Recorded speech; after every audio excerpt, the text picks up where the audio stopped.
Bonjour, j'espère que vous allez bien. On se retrouve aujourd'hui pour une petite vidéo qui va parler de manga. Si vous me suivez sur Instagram, vous le savez déjà. Du coup, si vous ne me suivez pas sur Instagram, suivez-moi sur Instagram parce que je papote beaucoup. Dans la médiathèque où je travaille, je m'occupe d'un club de lecture spécial manga à destination des adolescents.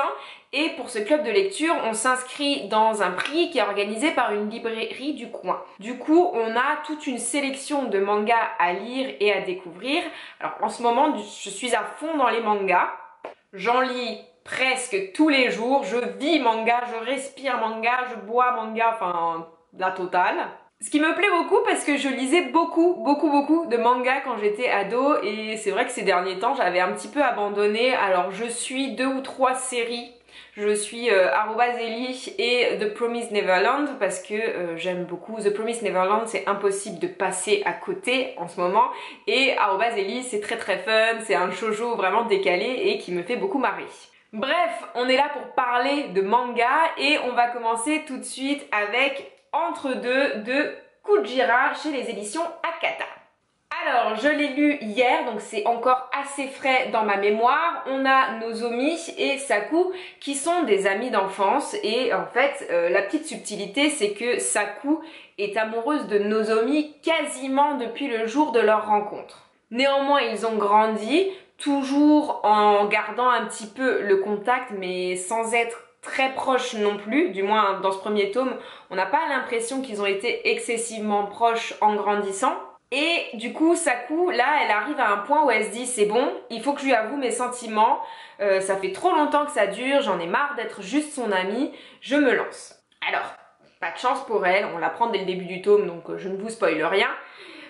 Il va rejeter ses sentiments. Je suppose que dans les autres tomes, on va découvrir un petit peu pourquoi et on va en apprendre un peu plus sur Nozomi. Pour l'instant, on ne sait pas grand chose sur ce garçon, mais je pense que les autres tomes vont être consacrés à ça. J'ai un petit peu du mal à parler, on dirait. Et j'ai beaucoup aimé parce que ça traite, à mon avis, très bien de l'adolescence, de la quête d'identité, du fait qu'il faut réussir à s'accepter et que ça, c'est vraiment pas facile quand on est ado, mais aussi, à mon avis, du premier amour et du premier cœur brisé. Donc ce sont beaucoup des thèmes qui vont faire résonance chez un petit peu tout le monde. Et j'ai franchement vraiment hâte d'en savoir plus. Ensuite, lu hier également, c'est Le prix du reste de ma vie de Sugaru Miyake et illustré par Shuichi Taguchi. Donc, il faut savoir que c'est un roman qui est adapté, c'est un manga qui est adapté d'un roman de Sugaru Miyake. Et vous allez voir que le scénario est assez fascinant. En fait, on va être face à un jeune homme qui a une vie extrêmement banale, vraiment morne, vide, triste, voilà, il se traîne, il a l'air de se lamenter un petit peu sur son sort, enfin, de pas trop aimer sa vie, il en a marre un petit peu. Et il va entendre parler auprès de différents vendeurs qu'il existe une boutique où on peut vendre une partie de son espérance de vie.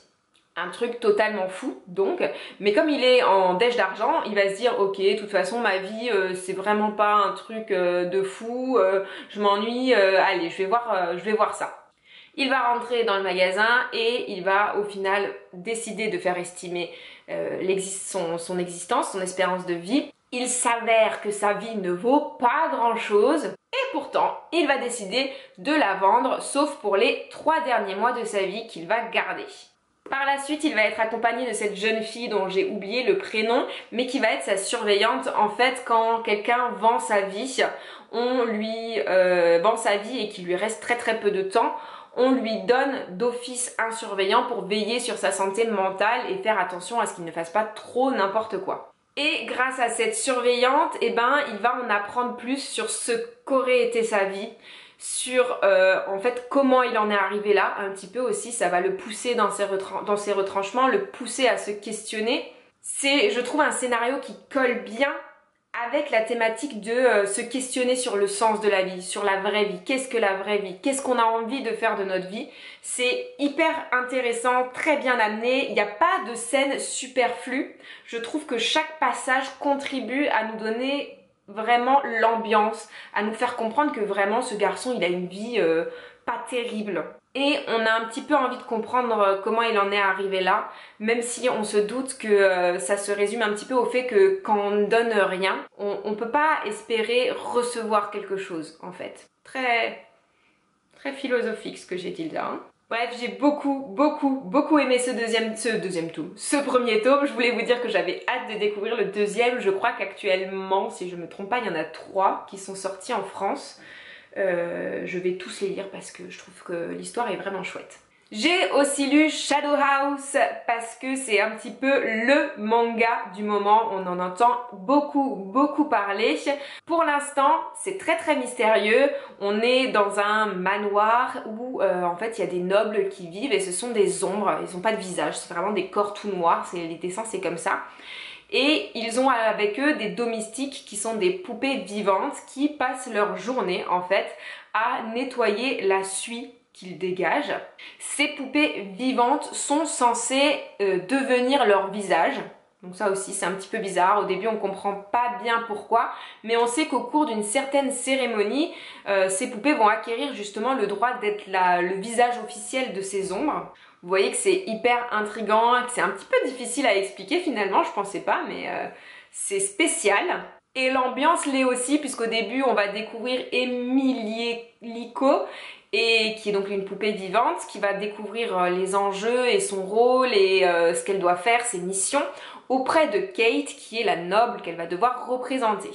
Moi j'ai déjà lu les 3 premiers tomes et je peux vous dire que pour l'instant, même si c'est prenant, voilà, parce que c'est assez curieux comme univers et comme ambiance, on a encore un peu du mal à savoir où est-ce qu'on va. Hein. Moi je suis au 3e tome, j'ai fini le 3e tome et on commence à avoir quelques éléments de réponse, mais alors c'est vraiment des petits éléments de réponse, autant vous dire que c'est quand même très flou, mais c'est un univers très intriguant. Je pense que ça a pas mal de potentiel et il est évident que je vais persévérer et continuer à lire cette série. Et j'ai aussi lu Je veux manger ton pancréas, et là vous vous dites mais quel est ce titre un petit peu fou. En fait c'est fou mais pour une raison un petit peu bête que vous découvrirez en lisant le livre. Je vais pas le dire parce que je trouve que c'est dommage de dévoiler le petit secret derrière le titre. Donc en fait dans l'histoire on va avoir Sakura, une jeune fille absolument lumineuse, joyeuse, qui aime la vie, qui croque la vie à pleines dents, mais qui est malade et elle sait déjà qu'elle va mourir, qu'elle est condamnée quelque part. Et il se trouve que un de ses camarades de classe va découvrir son secret. Oui, parce qu'en fait, elle cache à tout le monde qu'elle est malade. Personne ne sait qu'elle est malade et qu'elle va mourir. Elle va mourir jeune, hein, donc elle le cache vraiment à tous ses amis. Et il y a ce garçon qui va découvrir ce secret un petit peu par mégarde et qui est l'opposé de Sakura, qui est extrêmement discret, plutôt solitaire, très effacé. Et ça va être un petit peu un duo improbable parce qu'en fait Sakura va l'embarquer avec lui dans tout un tas de petits rendez-vous, comme si elle avait envie de faire les dernières choses, voilà, c'est un petit peu sa bucket list, qu'est-ce qu'elle a envie de faire avant de mourir, et elle embarque ce mec là avec elle et quelque part elle va aider ce garçon à s'ouvrir au monde et c'est très beau. Si je dis pas de bêtises, c'est en 2 tomes. Donc ça c'est cool, j'aime bien les séries un peu courtes comme ça, c'est très chouette. Et c'est juste bouleversant, extrêmement touchant. Je pense que vous savez un petit peu où ça va. Je pense que vous savez que si vous lisez ça, vous allez pleurer. Moi j'ai beaucoup pleuré, vraiment c'était très touchant, très beau et c'est une histoire que j'ai beaucoup appréciée. Je crois savoir qu'il y a un animé qui est sorti, donc je vais essayer de me le procurer et de le regarder, mais en tout cas si vous aimez les shoujo un petit peu larmoyants, je vous le conseille vivement. Et voilà, c'était tout pour ce point lecture spécial manga. J'espère qu'il vous a plu.